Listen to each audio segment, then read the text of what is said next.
ఇద్దరు రాత్రంతా హాస్పిటల్లో ఉన్నారని అందరి ముందు చెప్పింది. పక్కకొచ్చి అలా మాట్లాడుకుంటున్నారేంటండి? ఇద్దరు రాత్రంతా మన గెస్ట్ హౌస్ లో ఉండడమేంటి?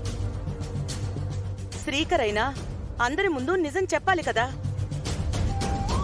వాడు కూడా అలేఖ్యతో కలిసి మన దగ్గర రహస్యాలు ఎందుకు దాస్తున్నాడు? ఇలాంటివి భవిష్యత్తులో ఎంత ప్రమాదం. శ్రీకర్ అవనిని కూడా మోసం చేస్తున్నాడు. వాడికి అంత అవసరం ఏమొచ్చింది? అలేఖ్య మాయలో పడిపోతున్నాడు వాడు. వాళ్ళు మాట్లాడుకున్న మాటలు నాకైతే సమంజసంగా అనిపించడం లేదు. శ్రీకర్ మీద నాకు బాగా కోపంగా ఉంది. శ్రీకర్ని అందరి ముందుకు లాక్కొచ్చి నిజం చెప్పమని నిలదీస్తాను. ఆగండి.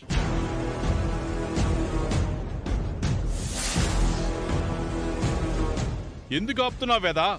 మీరు అడగడానికి, అందరి ముందు వాణ్ణి నిలదీయడానికి ఇది సందర్భం కాదేమో అనిపిస్తోంది. నిజాన్ని మనం కళ్ళారా చూసాం, చెవులారా విన్నాం. ఇంతకంటే సందర్భం ఇంకేం కావాలి? ఇప్పటికే ఇంట్లో రకరకాల గొడవలు, అనుమానాలు.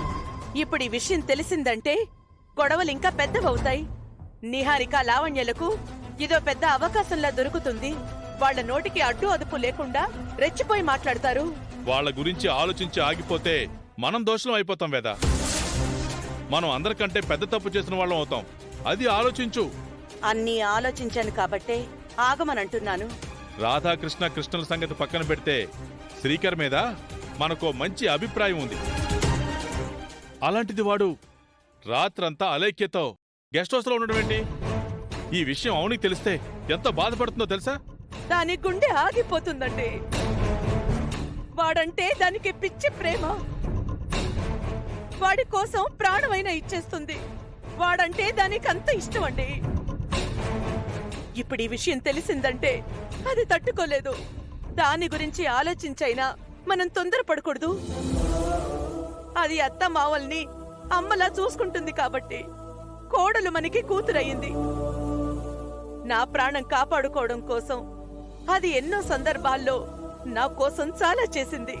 ఇప్పుడు దాని ప్రాణాలకి ఏం కాకుండా నేను చూసుకోవాలి.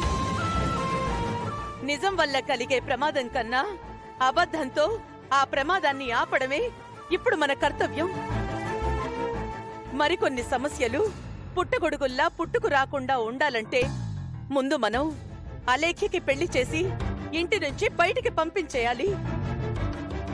అప్పుడు గాని రాబోయే ఉపద్రవాలను మనం అడ్డుకోలేం.